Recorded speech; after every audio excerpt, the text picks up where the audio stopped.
آج کا موضوع ہے قرآنی دعائیں۔ تین وہ دعائیں جو قرآن حکیم کی پہلی تین صورتوں میں سورۃ الفاتحہ، سورۃ البقرہ، سورہ آل عمران، اور ان تینوں مقامات پر جو دعائیں ہیں ان کی فضیلتیں میں خود احادیث مبارکہ میں ملتی ہیں۔ سب سے پہلے سورۃ الفاتحہ ہے، اس کا ایک نام الدعا بھی ہے، دعا، اس سورت کا نام ایک الدعا بھی ہے۔ المناجات، مانگنے والا معاملہ، اس کا ایک اور نام المناجات بھی ہے۔ ایک اور نام ہے تعلیم مسئلہ، یعنی دعا مانگنے کا طریقہ بھی اس صورت میں تعلیم کیا گیا ہے کہ پہلے اللہ کی حمد و ثنا بیان کرو، پھر اللہ سبحانہ و تعالیٰ سے دعا کرو۔ ایک اور اہمیت ایک حدیث میں آتی ہے، مسلم شریف کی روایت، جو اکثر ہمارے ہاں سورۃ الفاتحہ کے درس میں وہ حدیث بیان بھی کی جاتی ہے، جس میں یہ ذکر آتا ہے کہ اللہ تعالیٰ نے، ایک حدیث قدسی ہے بلکہ وہ مسلم شریف میں، اللہ تعالیٰ نے سورۃ الفاتحہ کو الصلاۃ یعنی نماز قرار دے دی ہے۔ قسمت الصلاۃ بینی و بین عبدی نصفین، اللہ فرماتے میں نے الصلاۃ یعنی نماز جسے ہم کہتے ہیں، الصلاۃ کو، نماز کو اپنے اور اپنے بندے کے درمیان آدھا آدھا تقسیم کر لیا ہے، فنصفھا لی ونصفھا لعبدی ولعبدی ما سأل، تو اللہ فرماتے آدھا حصہ میرے لیے اور آدھا میرے بندے کے لیے، اور میرے بندے نے جو کچھ مانگا وہ اس کو عطا کر دیا گیا۔ بڑا پیارا انداز۔ پھر آگے چل کے اس حدیث میں ذکر آتا ہے کہ ایک ایک آیت پر اللہ کا جواب آتا ہے، تو خاص سورۃ الفاتحہ کی یہ فضیلت بھی کہ اس دعا پر اللہ کی طرف سے جواب آتا ہے، یہ بھی ہمیں حدیث مبارک سے پتہ چلا، مسلم شریف کی روایت۔ اس کے بعد سورۃ البقرہ کی آخری آیات آمن الرسول، یہ دو آیات ہیں، آمن الرسول سے لے کے آخر تک، البقرہ کی آیت نمبر 285-86، ان کی ایک فضیلت تو یہ ہے کہ سارا قرآن حکیم زمین پر نازل ہوا، لیکن یہ دو آیات اللہ نے آسمانوں پر بلا کر معراج کی شب نبی اکرم علیہ السلام کو عطا کی، جن میں آگے دعا بھی ہے، ربنا لا تؤاخذنا ان نسینا۔ تو یہ دو آیات البقرہ کی جو آخری دو آیات ہیں، سارا قرآن زمین پر نازل ہوا نبی اکرم علیہ السلام کے قلب مبارک پر، مگر یہ دو آیات اللہ نے ساتوں آسمانوں پر نبی اکرم علیہ السلام کو معراج کی شب عطا فرمائی۔ ایک تو یہ ان کی فضیلت۔ مزید یہ کہ رات کو سوتے ہوئے رسول اللہ صلی اللہ علیہ وسلم، جہاں اور معمولات آپ کے تھے، آیت الکرسی کا تلاوت کیا جانا، سورۃ الملک کی تلاوت کرنا، سورہ کافرون، سورہ اخلاص، سورہ فلق، سورہ ناس، جہاں یہ معمولات تھے نبی صلی اللہ علیہ وسلم کی رات کو سوتے ہوئے، وہیں آپ کا یہ معمول بھی تھا کہ آپ سورۃ البقرہ کی آخری دو آیات کی تلاوت فرما کر رات کو سوتے تھے، اور یہ بھی فرمایا کہ جو رات کو ان کی تلاوت کر لے یہ آیات اس کے لیے کافی ہو جائیں گی۔ سیدنا عمر رضی اللہ تعالیٰ عنہ اور سیدنا علی رضی اللہ تعالیٰ عنہ، ان حضرات کے یہ اقوال بھی ملتے ہیں کہ شاید ہی کوئی عقل مند ایسا ہوگا، اندازہ کیجئے الفاظ کا،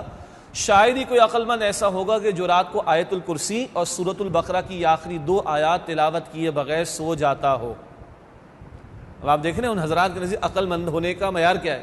شاید ہی کوئی عقل مند ہوگا جو رات کو آیت الکرسی اور سورۃ البقرہ کی آخری دو آیات تلاوت کیے بغیر سو جاتا ہو۔ کتنے پیارے الفاظ، کتنی پیاری دعائیں۔ اب ایک اور فضیلت ہے، جب بندہ یہ دعائیں کرتا ہے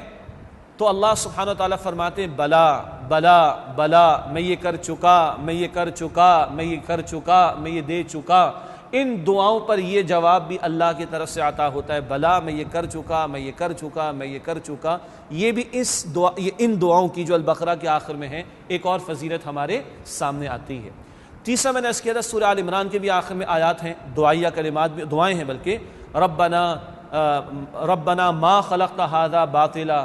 اے ہمارے رب آپ نے سب کچھ بیکار پیدا نہیں کیا، سبحانک آپ کی ذات تو عیب سے پاک ہے، کیا بیکار کسی شے کو پیدا کرے، فقنا عذاب النار پس ہمیں آگ کے عذاب سے بچا لیجئے، ربنا انک من تدخل النار فقد اخزیتہ، اے ہمارے رب جس کسی کو آپ نے جہنم کی آگ میں ڈالا اس کو تو آپ نے ذلیل و رسوا کر دیا،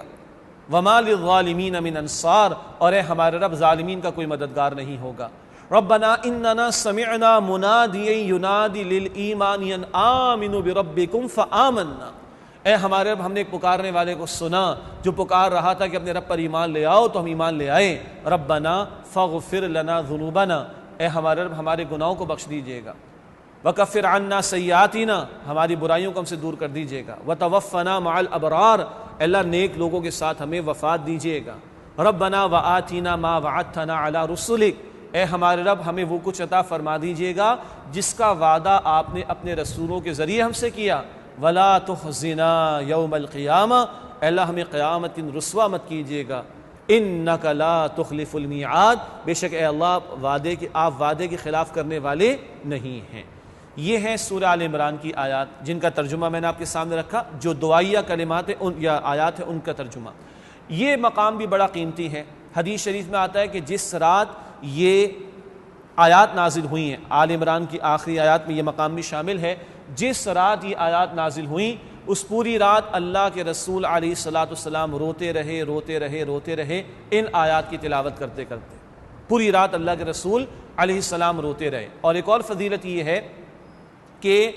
رسول اللہ علیہ السلام جب تہجد کی نماز کے لیے بیدار ہوتے، جب نماز تہجد کے لیے آپ بیدار ہوتے تو آسمان کی طرف نگاہ اٹھا کر کچھ کلمات بھی پڑھتے تھے، اور اس موقع پر یہ دعائیں پڑھنا بھی، ربنا اننا سمعنا منادی، بلکہ پورا رکوع ان فی خلق السماوات والارض، یہ آخری آیات آل عمران کی، یہ رات کو جب آپ بیدار ہوتے تہجد کی نماز کے لیے تو اللہ کے رسول علیہ السلام کی معمولات میں یہ مقام بھی شامل تھا۔ یہ میں نے چاہا کہ خاص ان 3 مقامات کی فضیلتیں احادیث میں آتی ہیں، الفاتحہ اور پھر البقرہ کی آخری آیات میں دعائیں اور پھر آل عمران کی آخری آیات میں دعائیں، وہ میں نے چاہا کہ پہلے آپ کے سامنے رکھ دی جائیں۔